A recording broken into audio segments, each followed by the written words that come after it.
Thank you. So today I'm going to talk about how you can use network effects to jumpstart your growth engine. Very quickly, a little bit about myself. I've been working in tech for the past 6 years. In a previous life, I was a consultant working on capital market, in particular in large banking institutions like Goldman Sachs and others. And it sort of happened that after a while, despite working in tech, I kind of felt like I didn't really understand what was happening in the background, which is when I decided to follow a coding bootcamp called Le Wagon.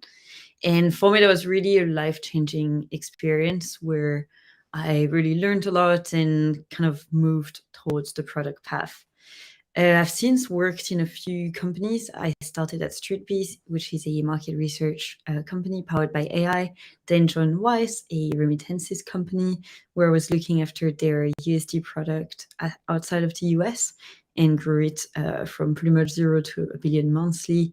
And more recently, I've joined Shares.io as a senior PM. And Shares is a social investment platform where friends can invest and build strategies together. But anyway, enough about myself. Today, the reason why I decided to talk about those network effects is because all the three companies that I've just mentioned, despite being very different, are really impacted and leverage those network effects. And so, yeah, I kind of will try to use example from these companies today to show you how you can do it as well in your own company and what are the things that kind of apply in every single context or product. But first, what are they? Network effects is when the increased number of people or participants improve the value of a product.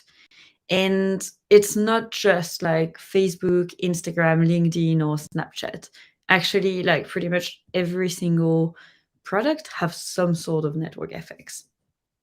I'll just walk you very quickly through my current company and previous ones because I'll be using loads of examples from these. And I think that unless I explain roughly what they do, it will be really hard for you to get it. So Shares.io, as I was saying, is an investment app where friends invest and build strategies together. And you can think of it as like an investing platform and a social medium. On the other side, Wise is a product that you can use to transfer money abroad easily and quickly with very low-cost money transfers. And in terms of size, they're quite big. They IPO'd in 2022. And finally, Streetbees is a human intelligence platform, which is disrupting market research. And the product is quite interesting. On one side, you have a dashboard with insights valuable to customers like Danone, Pepsi, like all like big FMCG. And on the other side, you have a mobile app that is used to collect always-on data. So this data can be structured like your usual survey, but also unstructured like photos and videos.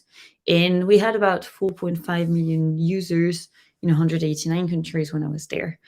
And in the middle, they're using machine learning to analyze this data in real time and gather insights. So really quickly, like there are about 14 different types of network effects, but today I'll focus on those three, which I'll explain really quickly. So the first one is direct. And this is when the increased number of users improves the value, like your product. You can think of it as Facebook or Snapchat or Shares, and the more users, the better. And a very simple product, maybe the first one was the telephone, where the more friends you have with the telephone, the more value you get out of it. A second one is data, and that's when the increased number of users or data improves the quality of your product. And that's usually every product that has some sort of predictions or personalization involved.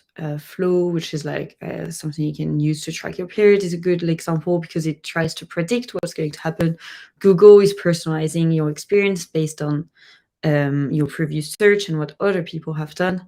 And Wise uses those data as well in order to improve the predictions on how much fees or how long a transfer is going to take to reach the recipient. Finally, cross-sided network effects. So that's when the value of a user or product increase as users of another type join the platform. And that's usually like all the marketplaces. products. So you can think of Streetbees, because we have on one side those large companies, on the other side these users, or Etsy with the sellers and the buyers. And obviously for the seller, the more buyer on the other side, the better. And the other way is true as well, like where for the sellers, for the buyers, the more sellers, the better. So these are really like cross-sided, and they have a little bit of a different dynamic. So what's interesting as well in here is that a lot of companies with like a very high growth actually combine different network effects. Facebook, for example, is using direct data and cross-sided network effects, and this really gives them a huge advantage. The direct network effects comes from like all your friends being on it, the data one from personalize your feed and being able to provide you like a very specific and in theory great experience. In cross-sided, like it's like in older marketplace sort of product and areas that they've built a bit more recently. I'd be curious, like, yeah, maybe not raise your hand, but at least like reflecting on whether you believe your product or the company you're working at is impacted or leveraging some of these network effects. But now, yeah, more importantly, in a way, is like, why do we care? Why does it matter? Well, products with a mix of these network effects have a higher defensibility and an explosive growth. I'll show you a little bit like the mechanism at hand in the background. So let's take Wise as an example. They have two types of network effects. The first one is direct. We're paying another user on Wise is very cheap, fast, and convenient. And they have data network effects where the more data, the more accurate the predictions on fees and speed for the transfer, which is really important whenever you send money, and especially if you're sending quite a large sum.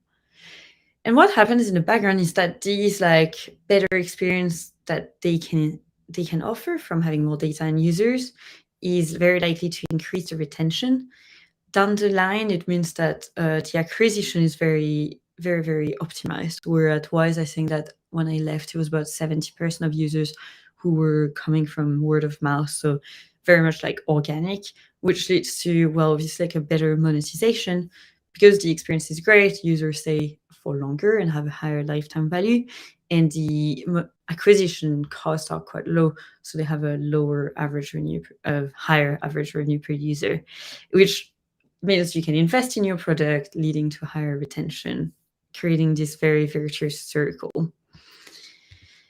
But it's all nice, but then kind of like the bigger question now is like, what can you do, and are there some things that you can do in every single product in order to start building those network effects and those like virtuous loops?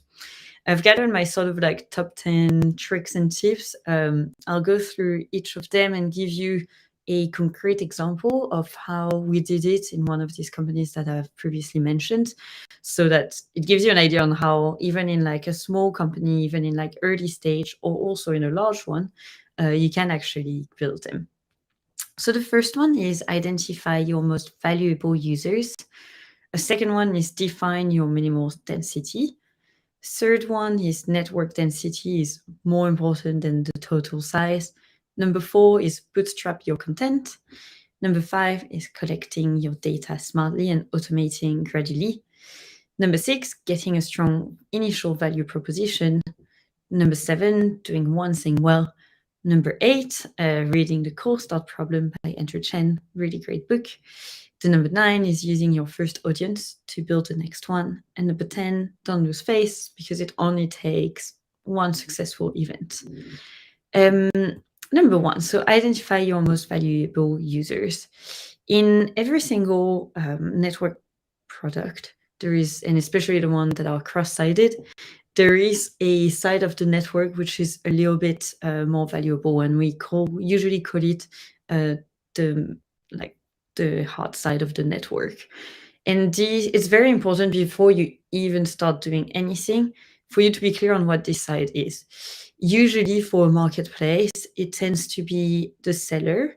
In a dating app, it's going to be very attractive people. And in an example like Streetbees, it was actually like users who were a bit older. And the reason why is because in every survey, whenever you collect data and run this like research, market research, you want a sample of users that is representative of your population, so demographically representative. So you need them to be of every age, gender, and wealth. What was like challenging for us is that our value proposition for users was tell us like do this survey and take some photos to earn like 30p. And if you're older rich person, you probably that just isn't very attractive for you. So we really had to think a lot about our pricing and how to adapt the product in order to be able to retain these users and ensure that our CAC for them was quite like under control. And that meant that we actually gave them very regularly like specific tasks designated for them, even though we didn't actually have a customer necessarily behind it. And that was something which really made a difference for us. Then identify your minimal density. So every product has a minimal density, and the density is how many users do you need for them to start getting value out of your product. The reason why that's super key is because it's actually going to determine your launch strategy and also like how much defensibility your product has down the line. If you think of like a telephone, you only need 2 users. They can call each other, great, they get value out of it. If you think of Slack, it's going to be 10 users, like basically the size of a team. If you think of Visa or MasterCard, it's actually probably the size of roughly a city, 100K users and I don't know, 1,000 shops. So you can imagine that the investment to launch a Visa or MasterCard is very much different. And knowing this in advance is very important because that's going to really help you define your launch strategy and how you want to get started. Then very important is your network density is more important than your total size. Once you know like who your valuable users are, how many of them you need, well, you kind of need to get it going, you know. And something important to remember is that usually your first network and how many users you need is actually smaller than what you might think. The size of your atomic network, and an atomic network is the smallest network you can get on your product, and for them to get value out of it is can be very small, but it needs to be extremely interconnected. There is a reason why all the Tinder, Facebook, Snapchat started in universities. And that reason is probably because college students tend to be very social, interconnected, they have a bit of time. So they are perfect to get like to launch a bit of a viral product and get those network effects going from the start. An interesting learning from us at Shares was that when they launched in March, they had quite a big budget and acquired like 120,000 users in just a month. And it was quite insane. We were like number 1 in like the App Store. Unfortunately, those users were not deeply interconnected, and we didn't manage to retain them because they didn't get much value out of it. They were just like, well, I don't have any friends on your product, so I don't get it. On the other side, Tinder had organized like a really apparently like very cool party at UCL on a university campus and got 500 users who were very much interconnected, and that was enough to get them started. So remember this: density over size. That's what matters. Then number 4 is inserting somewhere else, not the anymore, and bootstrapping your content. If your product is very much relevant on content getting created, so think of like a Reddit or this sort of like communities, it's likely that unfortunately it will be hard at first to get enough users who create valuable content. And my recommendation is sort of like fake it until you make it. I know that when we launched the community product at Shares, what we did is we asked pretty much every single employee to start creating content and post and like really like be very active in those community page. And we then actually contacted some investors who wanted to become content creator, giving them an incentive to post regularly. It's a strategy that's been used in many products, and it's the whole idea is until you have enough organic content creators, just try to insert them or fake it, because network products are, by essence, it's kind of like based on their hype, and no one wants to go to an empty party. No one wants to come to an empty product. So just make sure that you really put all your chances on your side by creating this content. Number 5 is collecting data smartly and automating it gradually. That one was a learning from Streetbees, where our whole product was based on machine learning, and what most people like kind of underestimate is how much data you need in order to get started with ML. And honestly, unless you're sitting on a pile of cash, you'll need to generate revenue before that. And the general thing is that it's fine. It's just a matter of like being smart on how you collect data and also how you automate it gradually. So in terms of collecting data, we built a few strategies to collect as much information as possible. One of the things was we told users that if they were doing free surveys, so unpaid ones, they would be more likely to get the paid ones. And that was very important because it allowed us to get more content, but also keep them engaged by having content in the app all the time. And finally, created a little bit of this hype around like how to get those paid surveys. And another learning that was maybe even more important was around the fact that you really want to set yourself up for success. So at first, when we started, we didn't have the ability to run machine learning. We didn't have enough data.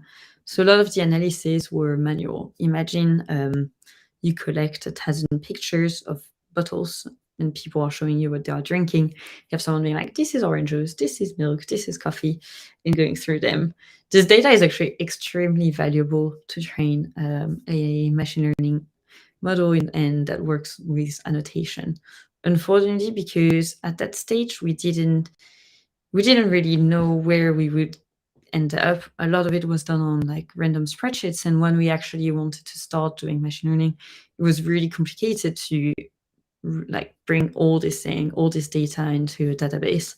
So sort of like even if you start manually, be smart about it and think about how you will automate this down the line to build the right data infra from the start. Then number 6 is offering a clear value proposition to your audience. Wise is a very good example of this. I think fast, cheap, convenient. I think I can explain this to my friend in less than 10 seconds. And it's important because usually you want network products and your product to be like recommended. You want friends to tell each other like, this is great, you should use it. And personally, I don't recommend product if it takes me more than 15 seconds to explain the value of it. So, and I think most you people are the same. So keep it simple, but very easy to explain. It's really important down the line to make sure that users recommend you and your product is likely to go viral. Then doing one thing well, I think can be very tempting, like to build a lot of things. But when you look at a lot of network products, they are very simple. Uber lets you order a ride in one tap. And interestingly, like when Uber was first built, the engineering behind was quite like simple, and they had actually outsourced it to a company in Mexico, meaning that when they had to scale the product up because it was actually working, their entire and started like hiring in San Francisco, they had to give a dictionary from Spanish to English to most of their engineers so they would be able to translate the code base. Similarly, like Facebook was started by college students, and no offense to college students, they tend not to be very, very experienced. So kind of focus on the simple thing. And I know that at Streetbees, I had this example where we had 2 options. One was improving the sign-up funnel and optimizing it basically, which honestly isn't super sexy, or adding more new like shiny features, and which was obviously like a lot more exciting. But when looking at the impact, it was quite clear that improving the sign-up funnel was way more impactful and important. So that's what I did. And indeed, by removing a few steps, making it more clear how long it was, how many steps there were, and doing a few UI tweaks, we managed to improve conversion by 24%, and average time to complete went from over a minute to 34 seconds, which was really, really important, as we really had to acquire lots of users to really quickly for them to do surveys. So yeah, don't necessarily add a ton of things to your product, but really focus on quality and doing one thing well. Number 8 is reading The Cold Start Problem. Honestly, it's such a good book, and I think lots of the things that I'm talking about here are covered in this book, but in way more details and with a ton of super fascinating examples. Then number 9 is using your first audience to build the next one. That's something where at Wise, what we started doing was asking, so you set up a transfer for your friend, and at the end, we would ask you for the email of the receiver.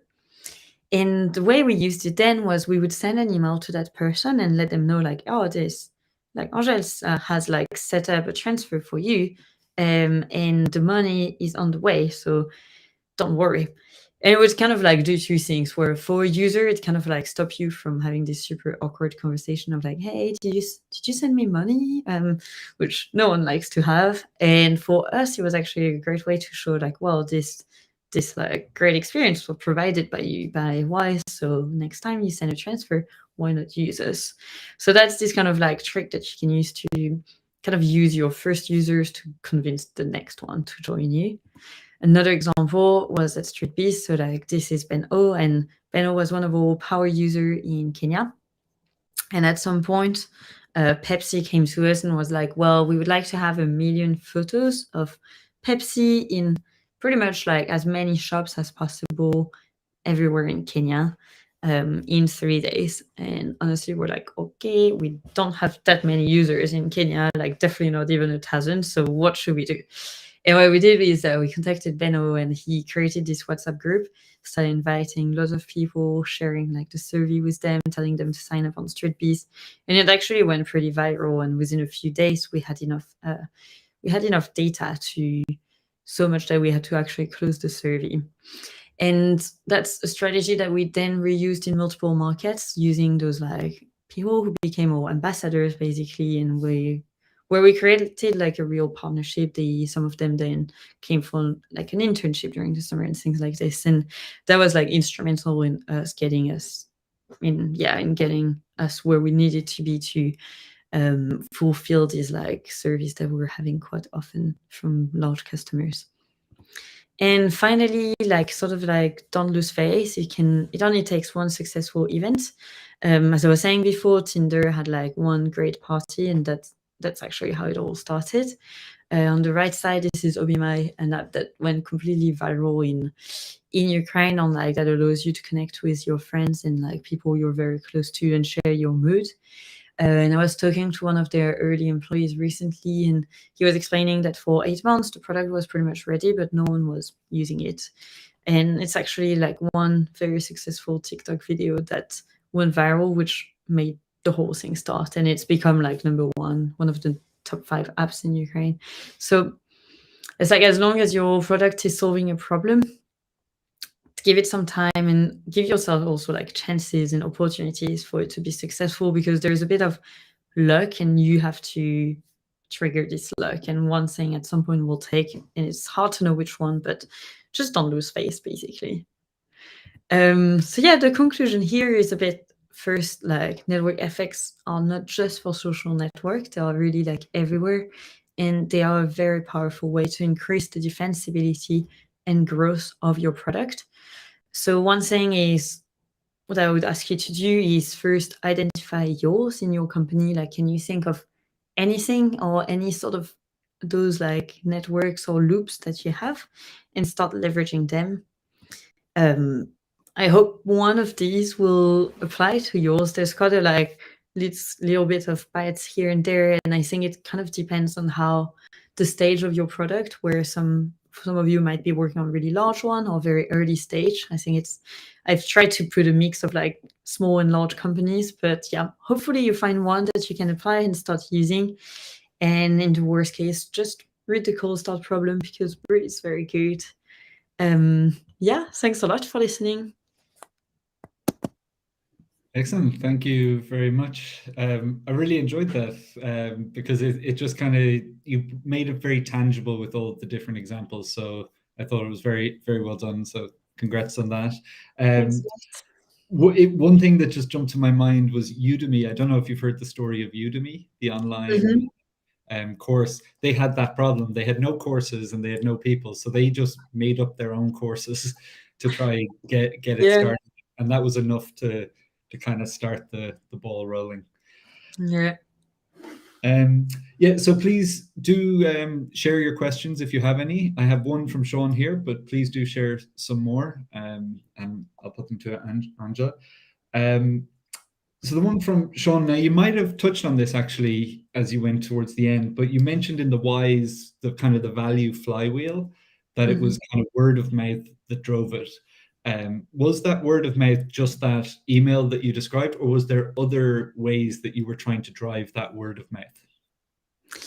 I think in general, like the thing with Wise is that they had a lot of these little strategies here and there. Like another example, for example, would be whenever to decide where to open the next market in terms of like international expansion, they would have this sort of like wait list, and this was like a really great way to evaluate how much demand there was for a product, but also like then email all these people who were in the wait list when we would launch. So it's a mix of many like small strategies like this. The one that I shared in this presentation is one of many.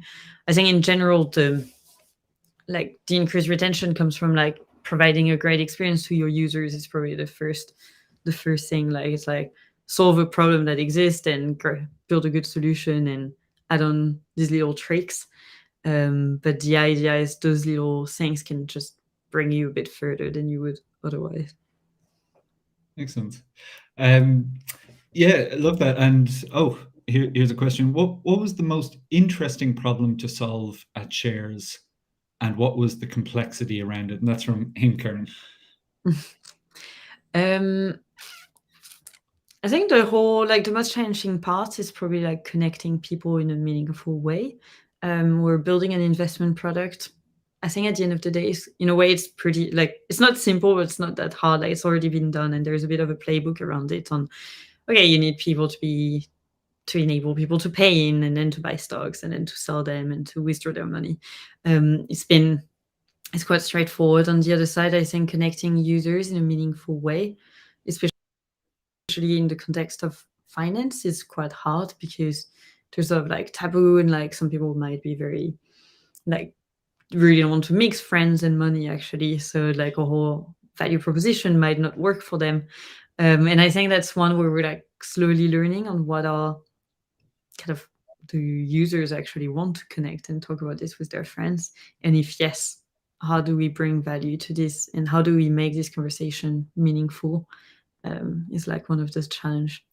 Yeah, that's a great example, because I didn't think of it, but yeah, the whole mixing friends and money might not actually be something that people are too keen on. Any other questions, or yeah, just looking at the different channels, trying to see. The 0 to 1 problem, I guess, is the biggest. I must read. I haven't read the book, The Cold Start, so I must give that a read, because you've given it a Great for Christmas. yeah. There's my Christmas present sorted. We're almost out of time, and I don't see another question coming in. So thank you very much for sharing. I really enjoyed that. I hope everybody out there did as well. And yeah, so thank you very much. Thanks a lot.